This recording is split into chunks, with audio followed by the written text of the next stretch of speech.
Hello, everyone.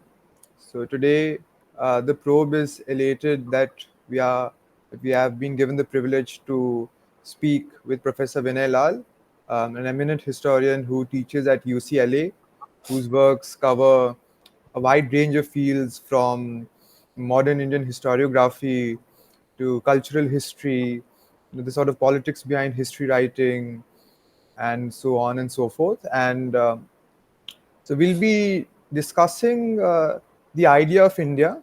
That's the theme that we have kept in mind, but also allied fields and how this idea was historically constructed and understood and contested as well in the social sciences, but also in the public domain. So to start off on a slightly informal note, Professor Lal, your upbringing was rather cosmopolitan in the truest sense. You were raised not only in India, but also in several other countries, Indonesia, Japan, and the United States. So, how did this shape your idea of India in those days?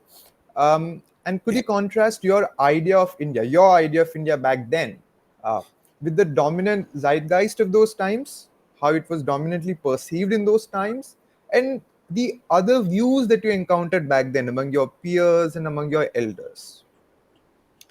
Okay, so let me begin by saying that, look, as you mentioned, I mean, I grew up in several countries, but my recollection of those years spent in places such as Tokyo and Jakarta is really on the dim side.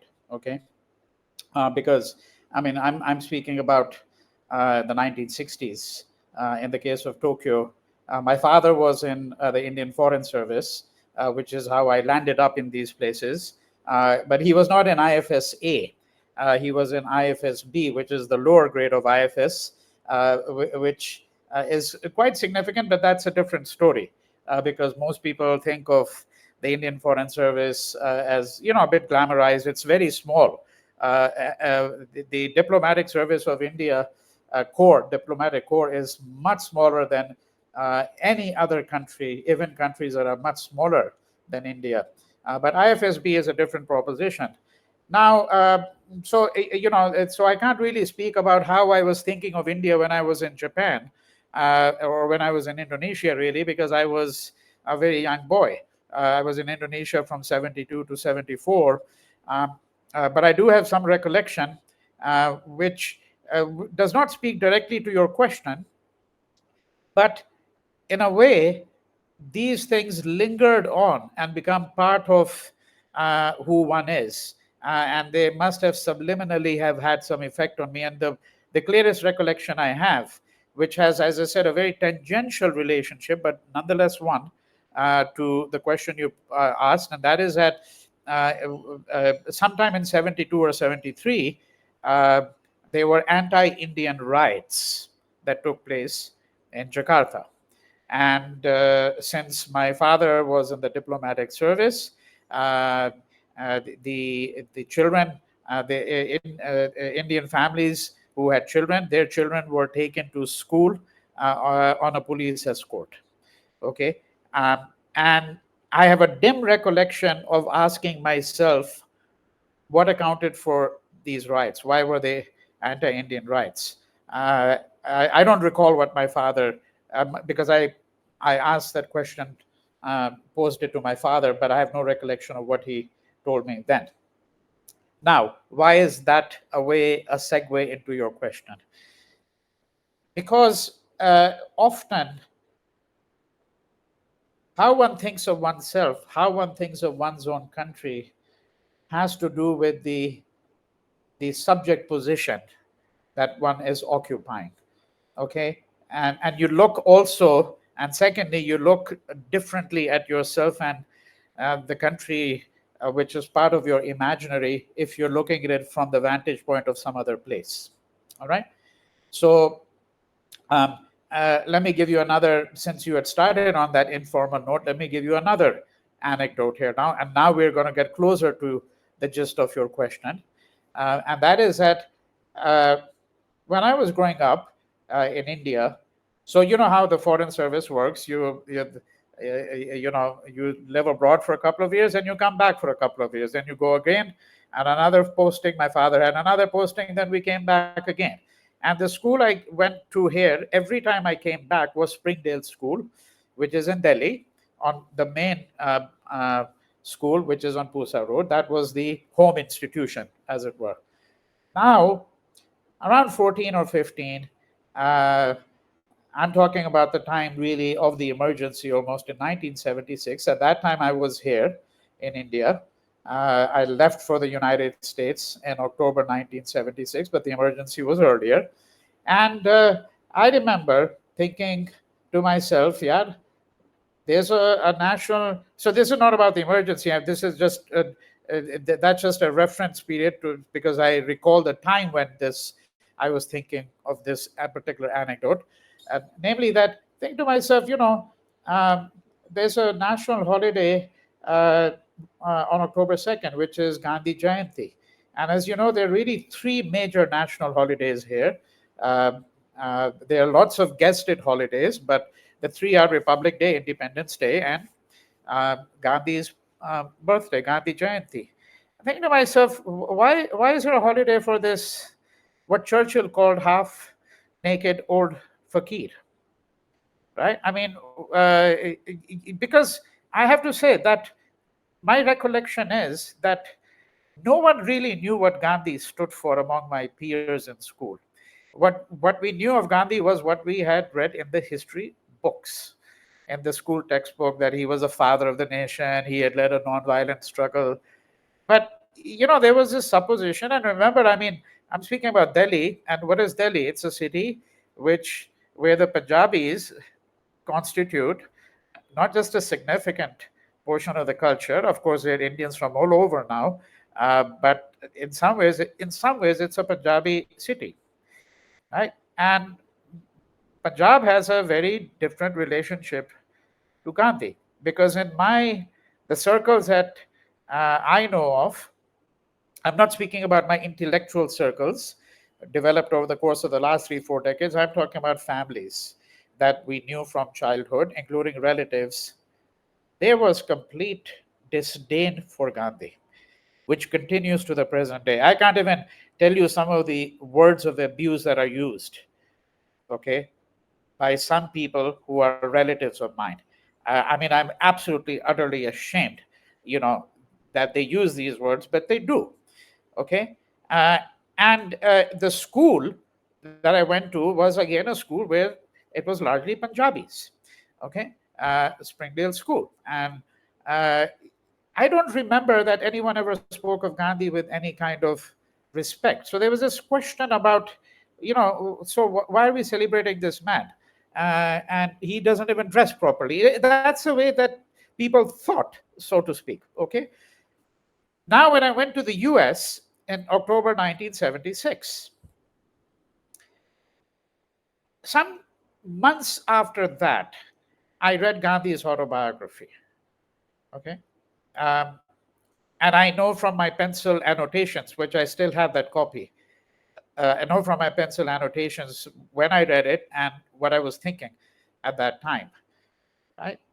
And I haven't been able to explain to myself exactly what it is that led to some kind of transformation within me, because I do know this, that I read that autobiography and life has never been the same since then.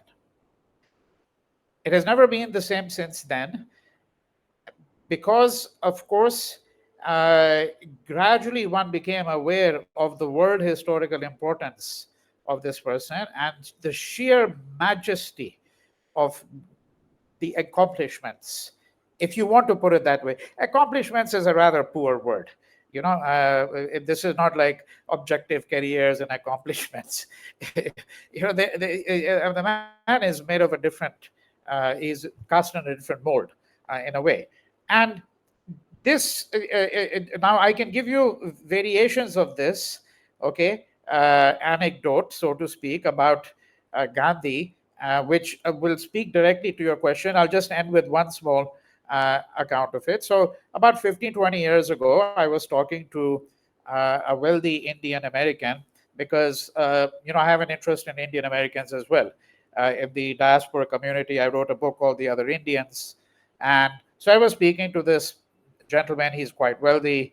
He was one of the Indians who came to the United States uh, uh, before 1965. So between 1947 and 65, it's important to underscore the fact that Indians were banned from the United States. They were not the only group who were banned. They were what were called the Asian exclusion laws from 1923 to 1945, and Indians, Chinese, Japanese, various other people were banned from the United States. After the end of the war, World War II, 100 Indians were permitted every year until 1965. There were some people who were admitted beyond that quota for various other reasons, but it was very restricted immigration. Now he came during that period, and what he told me was, so I asked him, what was it like? Did you encounter racism, discrimination? He said, all I had to do was say I'm from the land of Gandhi, and the doors would open for me. The doors would open for me. And yet, this man himself is a Kattar Hindutva. Okay, so I want to underscore that. Okay, I want to underscore that. And the people that he consorts with, they absolutely loathe Gandhi. These are all Gujaratis that I'm speaking of in Los Angeles. Okay, yet he admits what the very name of Gandhi meant if you were an Indian in the United States, you see, right? So to go directly to your question, how one thinks of India when one is abroad, okay, uh, and recall that Gandhi himself came to an awareness of India from 21 years in South Africa.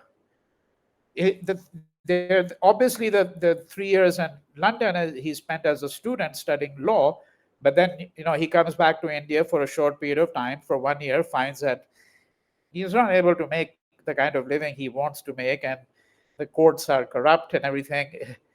And so he gets an opportunity which he takes up to go to South Africa.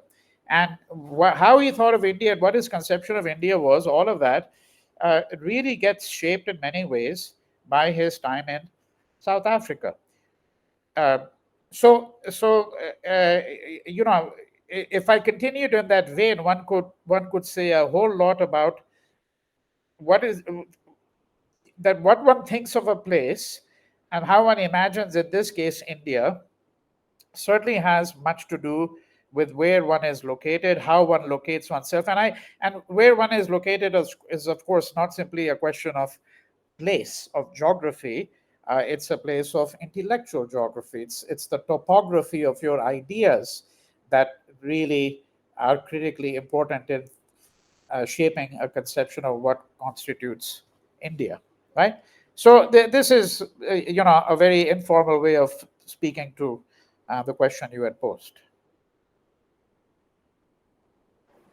Thank you, sir, for such an intricate response to what started off as an informal question. There are several themes in that response that we will pursue subsequently during the course of our conversation. Um, I want to bring up the idea at this juncture. I want to bring up the idea of civilization, the construct of civilization, which, at least to my mind, has occupied a central role in the historical scholarship of India, right from the colonial era scholars who had a Hindu civilization or a Muslim civilization, some secular opposition to it from some of the nationalists, if not all of the nationalists, but also Marxists like Didi Kosambi, who use the terms like, okay, the history of India in an outline. So the centrality of India as a civilization was throughout all of their scholarships, and they talked about a civilization. Kosambi talked about a living prehistory, and the term India was a very central place before regional studies actually took over. Yeah. How do you assess uh, the validity of this construct of a civilization. Is it really a valid construct that underlies the Indian past, or is it an oversimplification? No, I think, in fact, actually, the idea of a civilization is critically important in thinking of India. Now, there are hazards and perils, some of which I will suggest in the course of my brief remarks and reflections on this idea of a civilization. Um, we can think of a number of ways to approach this.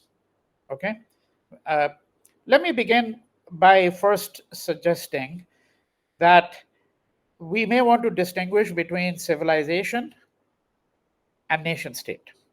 And in fact, the tension between the two has been central to my way of thinking about India. About 20 years ago, 2 decades ago, I published a book with a rather whimsical title. Uh, it's called Of Cricket, Guinness and Gandhi, Essays on Indian History and Culture. And there are 8 essays in that book. And essentially what that book is about is it's really about this tension between India as a nation state and India as a civilization. And my suggestion there, argument there, which I think is even more germane today, 20 years later than it was then, is that how we resolve this tension between these two ideas, the idea of India as a nation state and the idea of a civilization, will be critically important to how we evolve as a people. Okay, so now let's look at it piecemeal. Again, in an informal kind of way, because obviously the question of civilization is a question on which lots of people have lavished attention, over the years. And you may recall, or some of the listeners may recall, that there is a book by Ananda Kumaraswamy called "What is a Civilization?" Some of you may also recall that in his uh, 1909 tract in Swaraj, Gandhi had some rather caustic remarks about civilization, right? Which is not to say that he was a proponent of the nation state, but those caustic remarks provide a nice entrance point into some of the things I want to say, because uh, let's think of the cognate words. So let's first think of the perils of using that word and why some people have been wary of it. Okay, and one of those cognate words, a different grammatical form, is to civilize, right? Civilization, to civilize. And what was the colonial project, right? One of the central imperatives of the colonial project was that the white people were here and in parts of Africa and elsewhere in the world, purportedly to civilize us, right? That's what, and that's of course why Gandhi had a whole set of caustic remarks. And we know that we are all familiar with the phrase "a civilizing mission," that the European powers, whether it be the British in India or the French in Algeria or the Dutch in Indonesia, etc., they thought of themselves as having been given the task of engaging in a civilizing mission. Now, uh, when we think of a civilization, there are several ways in which we can think of it. One is to think of an assemblage of ideas.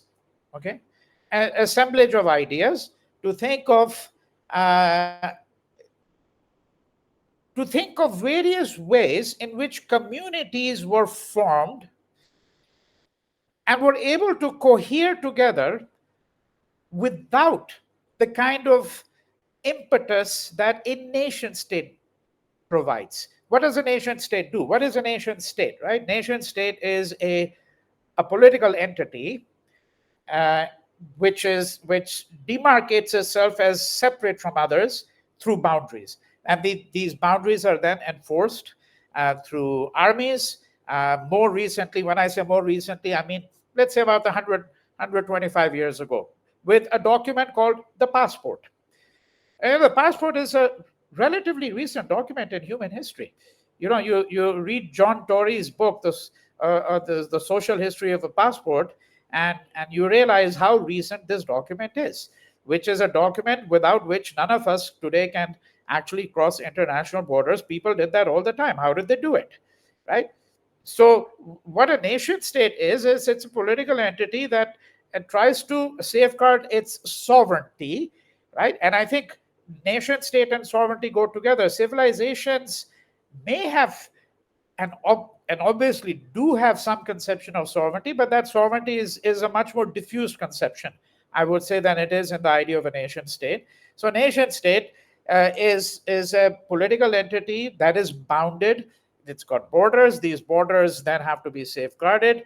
The presumption is that the nation state has the authority to safeguard these borders with violence if necessary. Recall what Weber had said, that what distinguishes a state, okay, from other entities. The state claims the only legitimate monopoly on violence, right?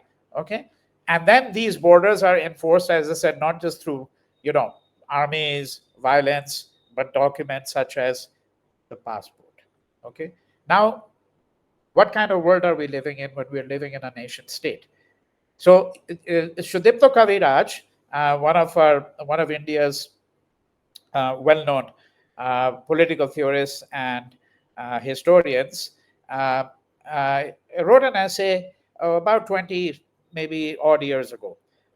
It's called The Imaginary Institution of India, I think, if I recall correctly the name of the essay. I think it appeared in Subaltern Studies originally, one of the Subaltern Studies volumes. And there he makes a distinction between, I mean, he's not the only person to make such a distinction, but I pick on that because he was speaking specifically to India, and I think the categories that he invokes are useful for thinking about this set of issues here. He invokes a distinction between what he calls fuzzy and bounded.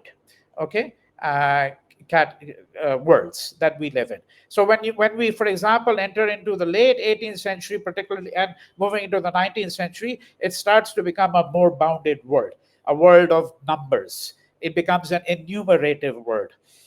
You see, right? So the nation state is very much a political entity which lives with the conception of a bounded world. A civilization, in contrast, is a political entity, cultural entity, an assemblage of ideas which can entertain a kind of fuzziness, or what I, in much of my work, call ambiguity. Ambiguity. Okay. So that's one way in which one begins to think of a civilization. So let's take a couple of illustrations. Uh, we'll take one from India, we'll take one from outside India. Let me begin with the latter. Okay, because that gets us into a number of other questions. Because I want to reiterate, or rather, I want to suggest at this time that one of the difficulties I have with much of the work done on Indian history, even at its best, is that I think that there is a kind of insularity among historians who work on India, Indian historians working on India. And this is a bit of an aside. I'll get back to that illustration. I want to give you but you'll see why it's important, because I think our discussion is also, in a sense, about historiography. Okay, and it's about how we think about India, and therefore the question is, can we think about India without thinking about other places as well? Our reference point always, when it's not India, is just one, and that reference point is the West. Okay, now the same thing happens in China. If you're I've spoken to dozens of scholars who work on China. I've had Chinese postdoc fellows who have come and worked with me at UCLA. Okay, and the same thing holds true for people in Africa, in Latin America.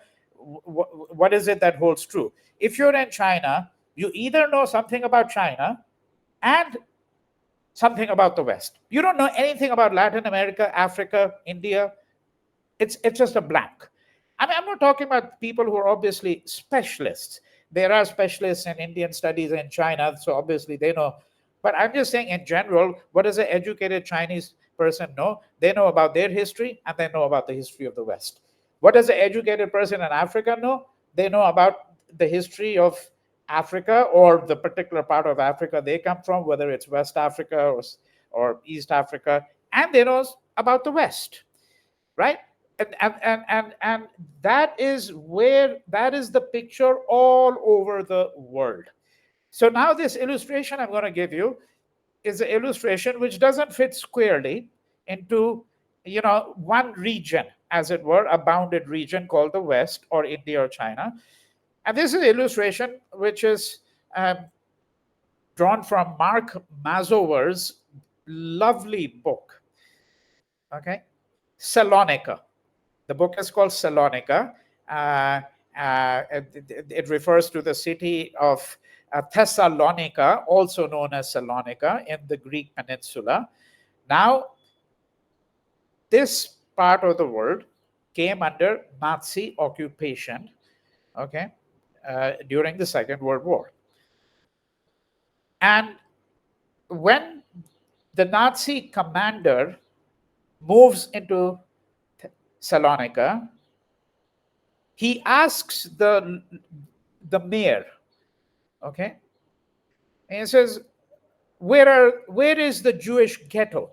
Because the first thing the Nazis wanted to do, of course, was to separate out the Jews, right, from the non-Jews. Because at this point in time, the plan to exterminate Jews across Europe was already in full swing. All right. So he says, where is the Jewish ghetto? And he's told there is no Jewish ghetto. And the Nazi commander says, but there are lots of Jews here. I know this. And the mayor says, yes, of course, but there's no ghetto. And guess what? This goes back, you'll see why I've picked this anecdote, right? Because of that word that I'm going to use now. The Nazi commander writes back to the Gestapo headquarters in Berlin saying, the people here are completely uncivilized. They don't realize that the Jews have to be isolated. The Jews cannot be permitted to mix with Catholics and Protestants and Muslims, and they're completely uncivilized. It's extraordinary, because of course he's speaking about a people who are so civilized that they can live with that ambiguity, with that ecumenism, with that pluralism. Now that's what a civilization enables you to do, because what Mark Mazower tells you is that if you walked down any street in Salonika, on that same street you would see a Roman Catholic cathedral, you'd see a Protestant church, you'd see a mosque, you'd see a synagogue, all on the same street next to each other. Right? This idea that we can all survive and live together, there is a certain kind of pluralism, only a civilization can make that possible. A nation state finds it very difficult to do that, if you ask me. A modern nation state, now someone might easily, because I think we always, whenever we make such arguments, we have to be able to anticipate the rejoinder, right? So in Indian philosophy, that's the Purva Paksh. That when you have an argument where your argument should contain within it the anticipation and the rejoinder to all possible objections to your argument. And someone might well say, isn't it the case that the modern nation states in Europe, they are wonderful examples of this? Well, there's a huge difference. The difference is that all of this that you find, the kind of so-called pluralism you find in European cities today, in London or Paris or Berlin or Brussels or whatever the case might be, number one, this all came about after massive ethnic cleansing in all of these places. The Europeans were masters of ethnic cleansing, right? And they had, and that's what the Holocaust is. What the Holocaust did was it brought back to the heart of Europe what the Europeans had done to everyone else. What they had done in India, what they had done in Africa, what they had done in other parts of Asia. That's what they did. And of course, now the so-called ecumenism, pluralism you have, this is the kind of multiculturalism that is mandated from the top down. The kind of scenario I'm speaking about, the kind of pluralism that you found in Salonika or that you found in many parts of India, was not mandated from the top. It wasn't a matter of state policy that now we're going to try to accommodate all of these people. This was something that originated from the ground up in many ways, right? So now I think we can begin to see the ways in which we can say that civilization and nation state are very, very different entities, because one of the ways in which we have to certainly, so your question, the basic question was, uh, what is a civilization?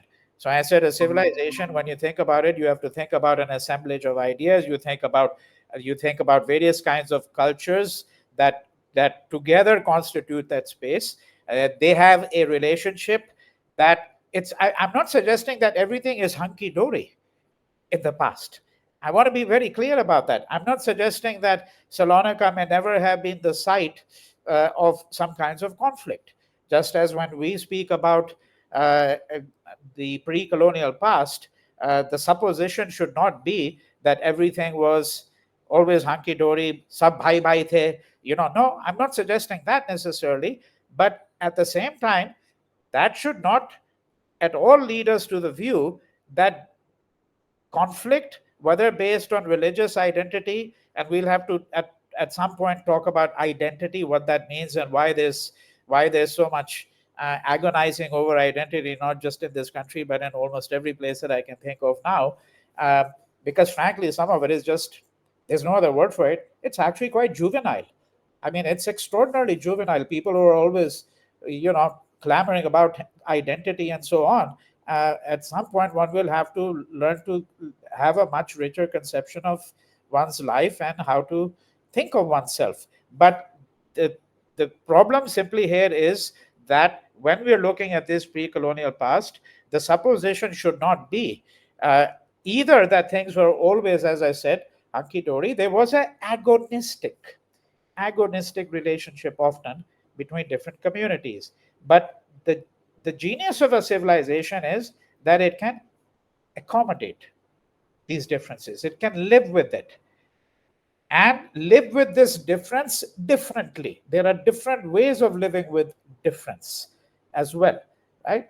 So that's what we'd have to understand from the past of India. That's what we'd have to understand from the pre colonial past of many other places as well, including, incidentally, Europe, because it's not my view that Europe was destined to become a continent that would produce colonial powers. And I've never been comfortable. I hear this all the time. There are some phrases that become just part of the language of everyday life for people unthinkingly. When people say, "Oh, it's in the DNA," it's high, it's in the DNA of such and such person or entity to do this.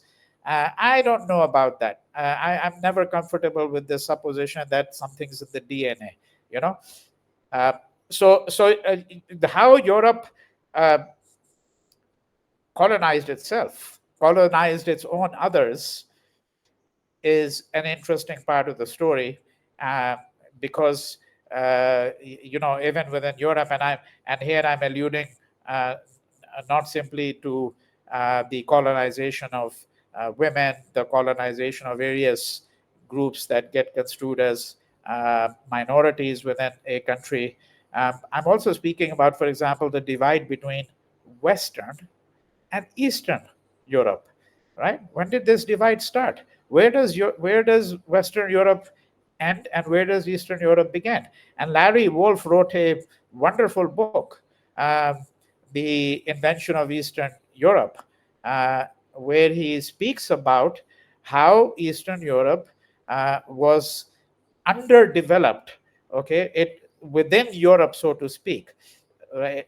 Right? And that then becomes a template for much of European colonization, of the rest of the world, particularly Africa and Asia. And the Spanish and Portuguese, of course, is a much earlier phase.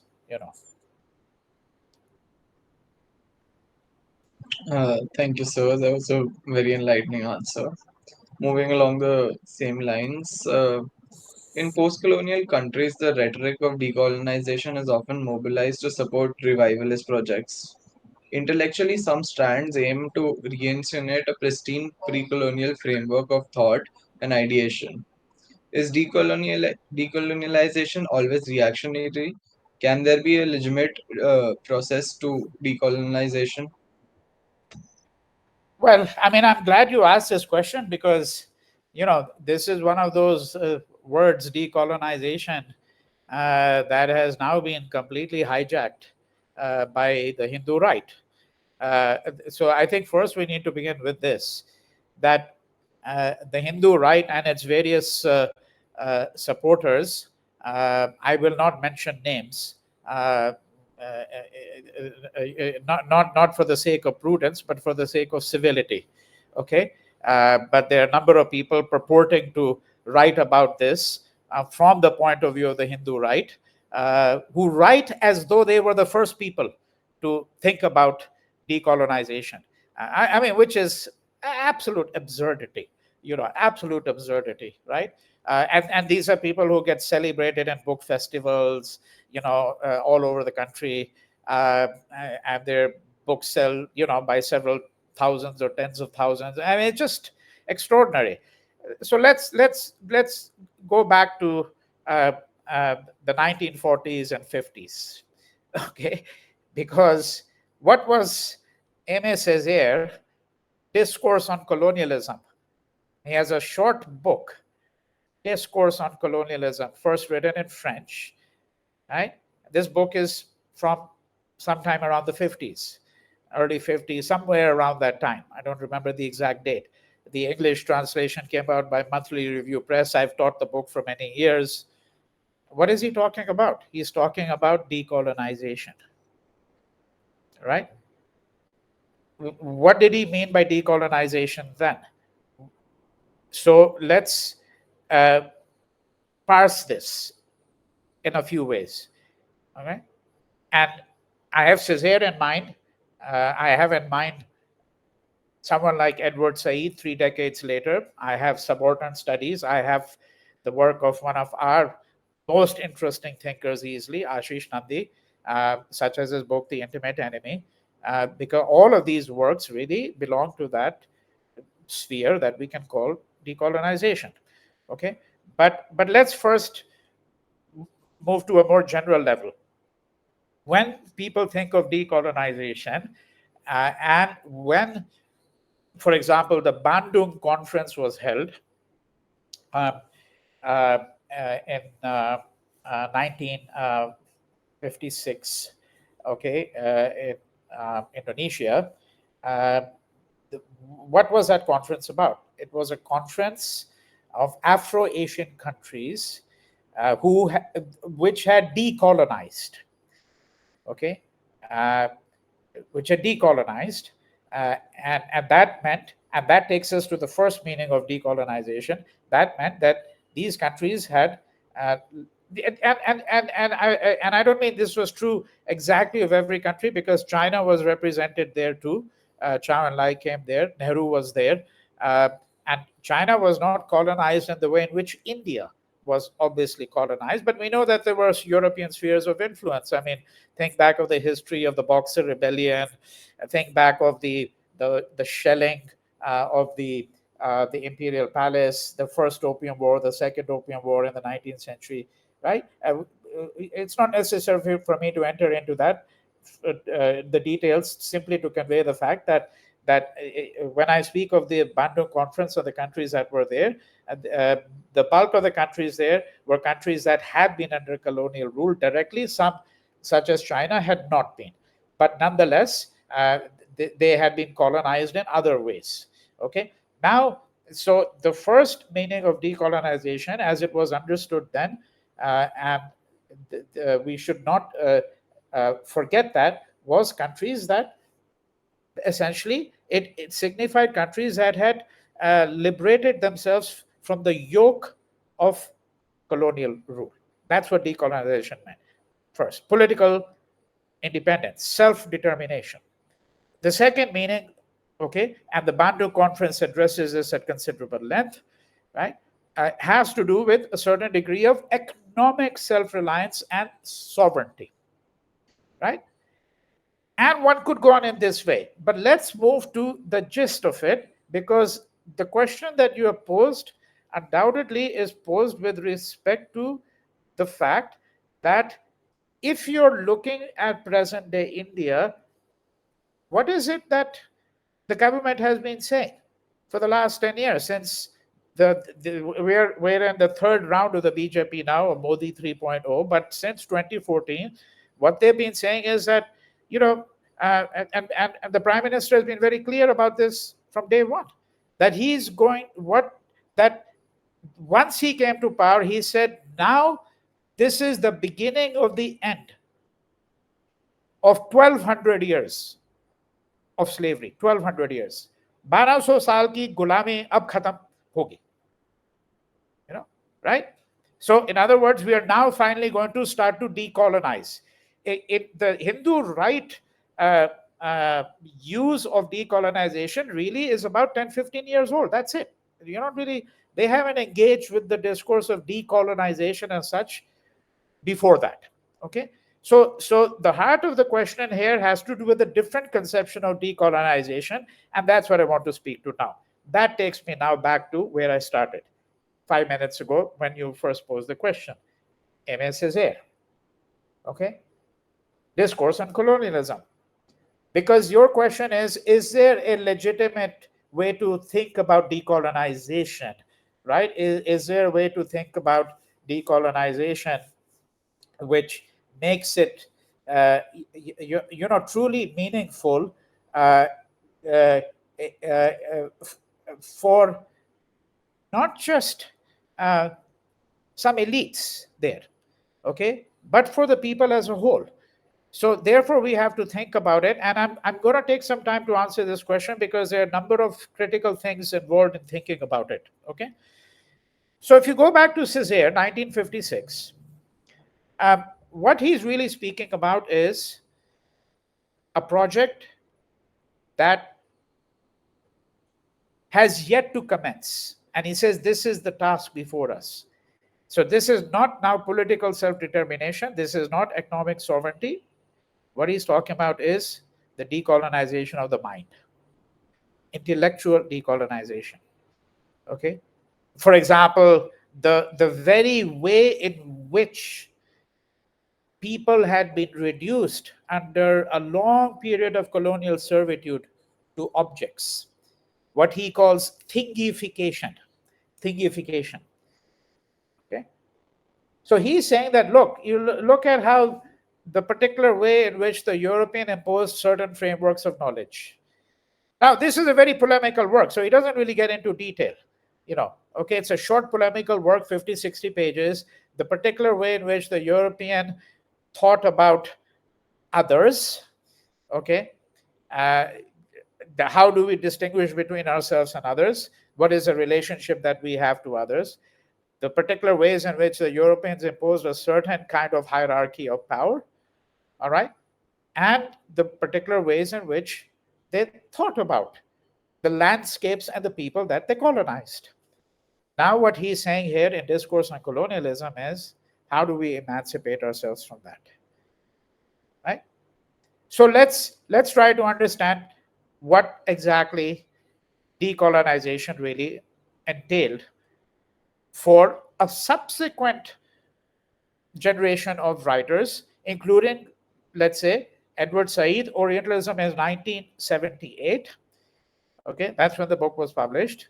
The Intimate Enemy, Ashish Nandi's, which is closer to us at home because nearly the bulk of everything he speaks about is India, although the argument can really be stretched to it, I would argue, to any part of the world.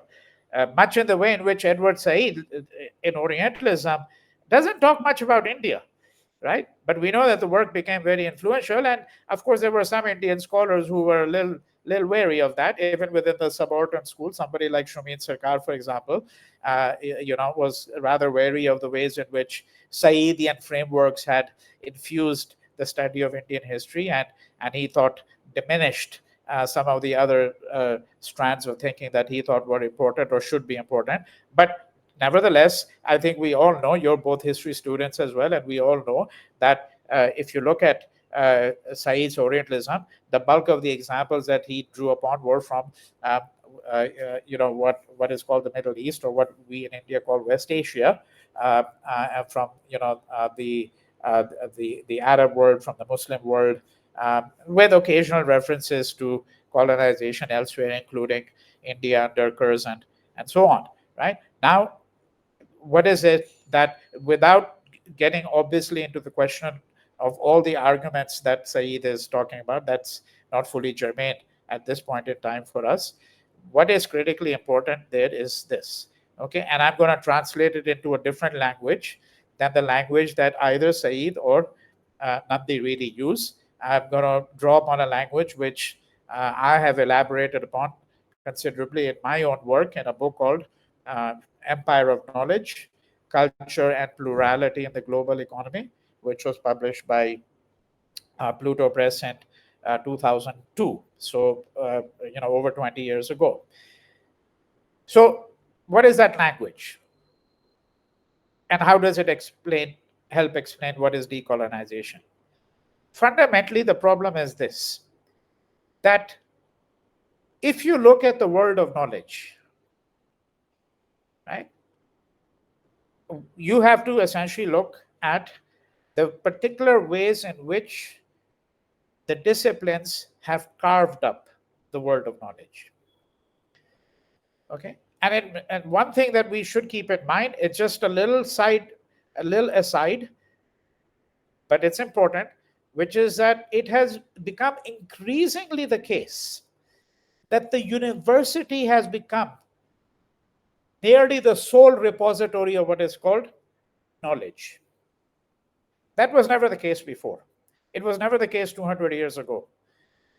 Right? Universities have become increasingly the place which are seen as the authoritative repositories of something called knowledge, and the practitioners of the various disciplines are attached to universities, as am I. Right? So now the disciplines, so let's just look at the social science disciplines, because that's what we're interested in, and some of the humanistic disciplines. So you've got geography, economics, sociology, psychology, anthropology, etc. Right?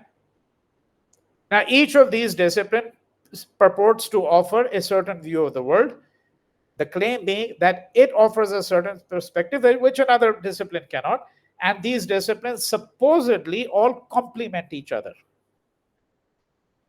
Supposedly, they all complement each other. I often, even in my graduate seminars, I take about half an hour, very often, depending on the nature of the seminar. I say to my students, okay, let's think about geography. Tell me in one word, what does geography deal with? Right? So in undergraduate classes, they'll say things like the world, uh, countries, space. Sometimes they'll say space, okay, or place, right, etc., etc. Right? And so I tell them, yes, the one word, if you had to think about, that deals with geography is space.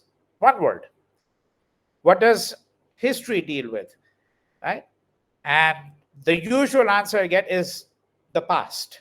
And I tell them, no, that's not really the word I'm looking for. One word, right? And different people will give different answers, and then one word, that word is temporality, or time, if you want to put it that way. Temporality. What does anthropology deal with? Right? So let me ask both of you, what does anthropology deal with, you think? If you had to use one word, forget about the article before the word, what does it deal with? Humans. Culture. Okay, what did you say, Pushkar? Humans. Humans. Okay. But history deals with humans, sociology deals with humans. you're close to it. But what is the specific origin of anthropology?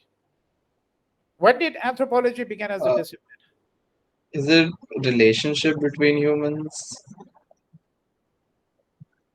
One word. What is the specific origin of the discipline? When did it begin? If you had to do the intellectual history of the disciplines, if you were a student at Cambridge or Oxford in 1500, these universities had already been founded a few hundred years before. There was no such thing as a discipline called anthropology. But were they not thinking about humans already? Of course they were, right? So, what is the specific origin of this? Culture. Colonialism. Acha. Colonialism, but that's not what it deals with. Anthropology is a specifically colonial discipline. It is born out of colonialism. And what does it deal with? It deals with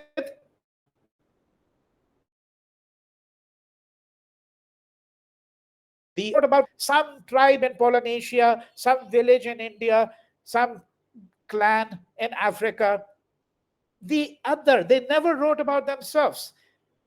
Malinowski, all the great anthropologists wrote about some other. Okay, so that's the discipline deals with the other. That's its fundamental impulse. Okay, now what the point of this is simply to say this. Okay, because I haven't at all forgotten where we started decolonization. Then saying that look at the world of knowledge. It's carved up between these disciplines. Each of them purports to have a particular sphere. Geography deals with spatiality, history deals with temporality. The past comes within the temporality, but so does the present, so does the future. And that's what we always have to understand, that history is not really just a study of the past. Uh, the idea of studying history is to actually think about the future, if you ask me, and to make us better equipped to think about the present as well. Right? Okay. So to think that history special provenance is the past is incorrect. Its provenance is temporality.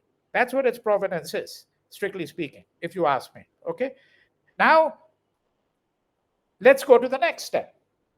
That each discipline works through a set of categories. And then there is what I call an imperialism of categories. Okay, each discipline works through a set of categories. So for example, if you are an economist, let's take economics as an illustration. Okay, what is the economist fundamentally interested in? I will tell you, in my view, of course, an economist could come and dispute this completely and say that's rubbish, right? But my view is the economist is fundamentally dealing with something called growth. Growth. No government ever hired an economist. I think, excuse me, no, you will agree with me. No government ever hired an economist so that the economist could tell them how to degrowth the economy. If you know of one, please tell me. I'll be very happy to hear of any such example anywhere in the world.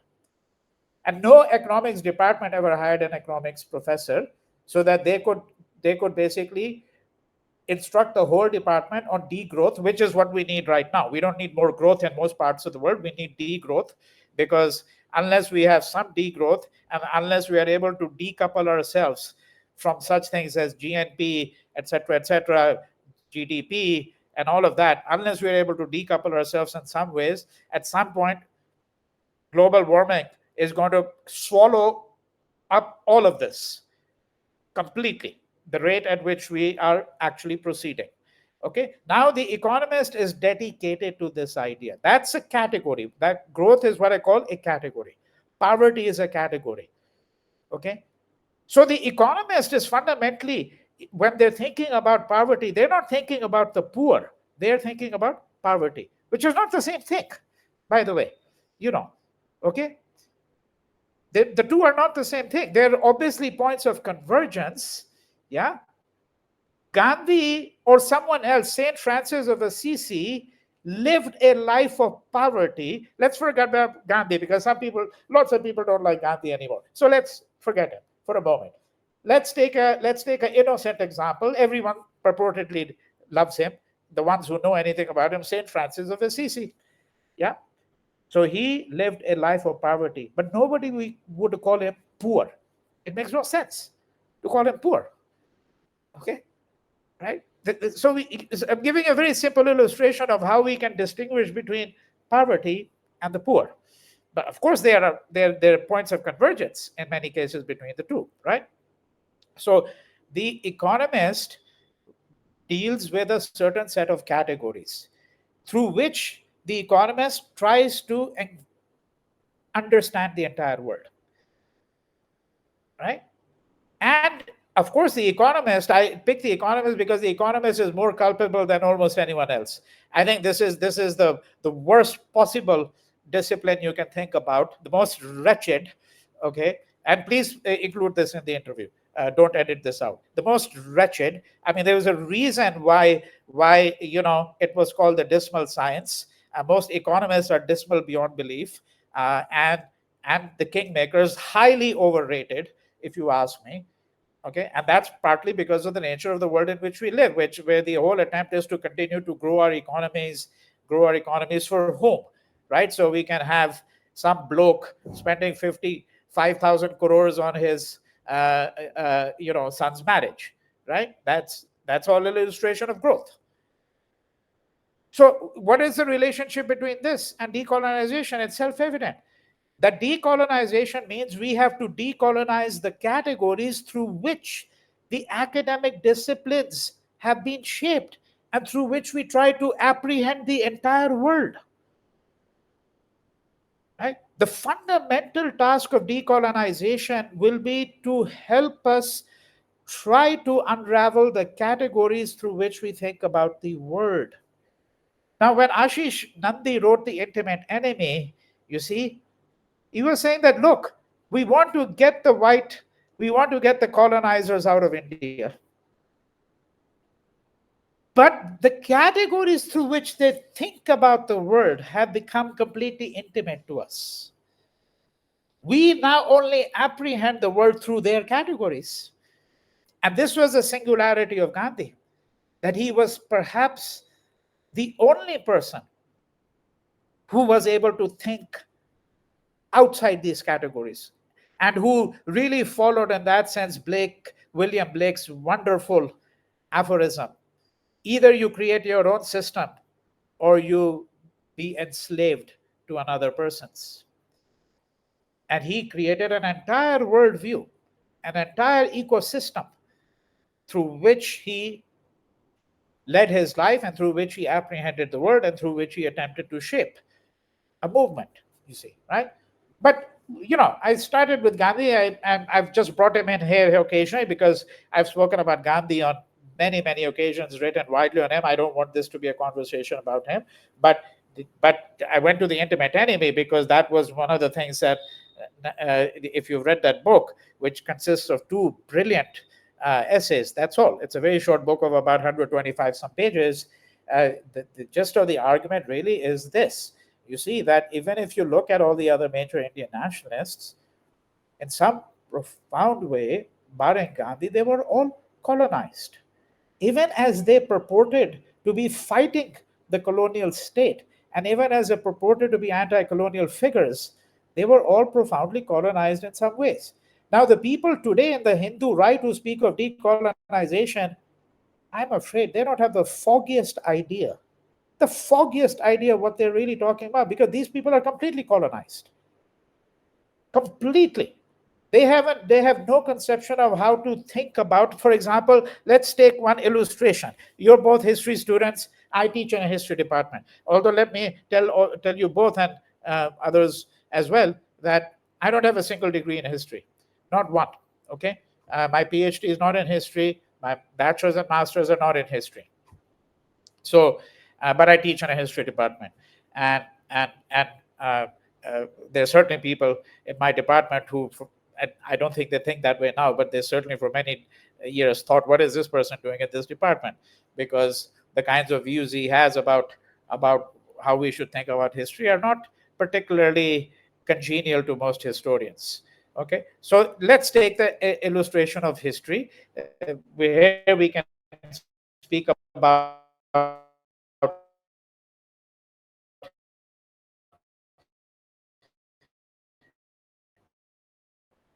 Gandhi, but due to problems with the network. Are we back? Is the recording going on? Yes, sir. You're audible now. I'm audible. Okay, okay, all right. So let's take this illustration. Okay, um, and actually, the particular illustration, I'll take two illustrations from Bankim Chandra Chatterjee.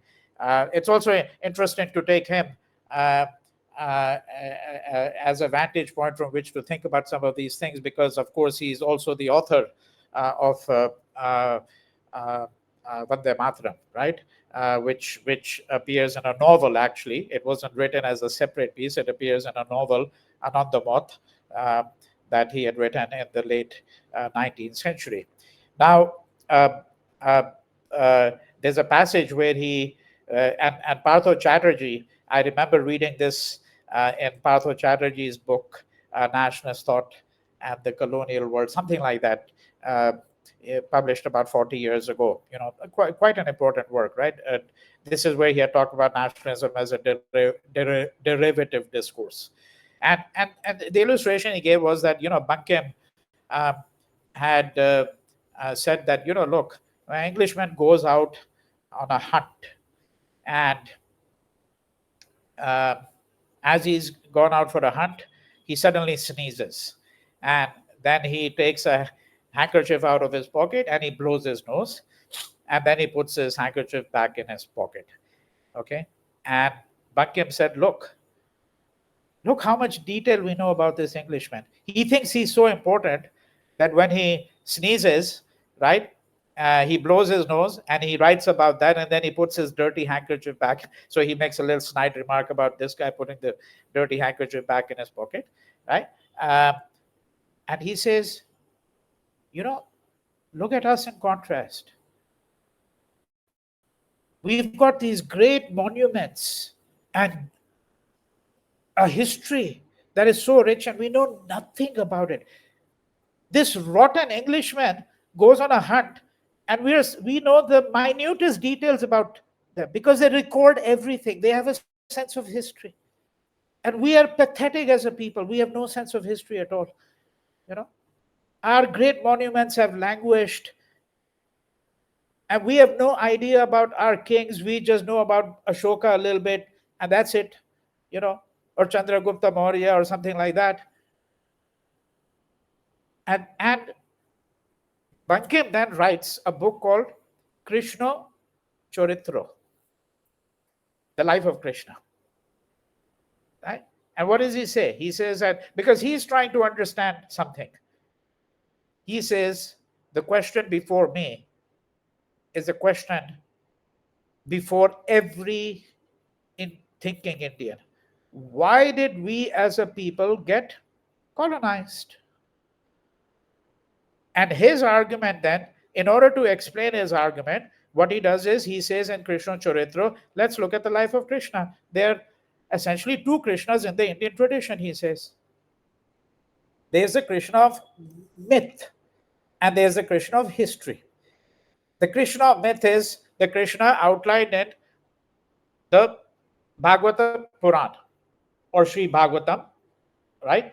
Book 10, which talks about Krishna in Mathura, in Vrindavan, the Ras Leela, and all these episodes from the life of Krishna, some of which, for someone coming from a very Christian tradition, for example, would be very embarrassing because these are episodes in the life of a god, right? Remember, for example, that whole episode, which is called Vastraharan, the theft of the clothes, when Krishna is strolling along the banks of a river, right? He's being the flaneur, if I may put it this way, right? He's strolling along the banks of the river. He sees that the gopis are taking a bath there. And of course, they've gone into the river. They've shed off their clothes. Their clothes are lying in a heap on the banks of a river. So what does he do? He takes these clothes and then he climbs the top of a tree, right? That's the Vastraharan, the theft of the clothes. Now, when the gopis have finished with their bathing in the river and they're just about to come out of the river, they see their clothes are not there. They can't come out because they're naked, right? Now, there's a very rich interpretation about all of this. I won't get into that. Okay, but Krishna says that, look, what kind of God is this? I mean, a God who's, stealing clothes. Or yes, it may be written in a playful way, but this is not, you know, the God of the Allah of Muslims, and this is not the Christian God that we're really speaking about. And he says the problem with us as a people is we became completely enchanted and enamored by these stories. We immersed ourselves in bhakti, and someone just came over and took over our country. But he says there is another Krishna, the Krishna of history, the Krishna of the Mahabharata, the Krishna who counsels the Pandavas and leads them to victory. Of course, what kind of victory it is another question, right? Because at the end of the day, everything is destroyed virtually. And remember that, in the last scene, Yudhishthir and the Pandavas are going to climb up the mountain, and each and who reaches the very end, etc., right? But let's not get there. We don't have to really entertain the whole story here. The important point simply is this, that Bankim is absolutely, utterly convinced that the problem with us as a people is that we have ignored history. What makes a people rational? What makes a people rational is to have an account, a rational, coherent, historical account of their past. Right? Now, Gandhi took exactly the opposite view.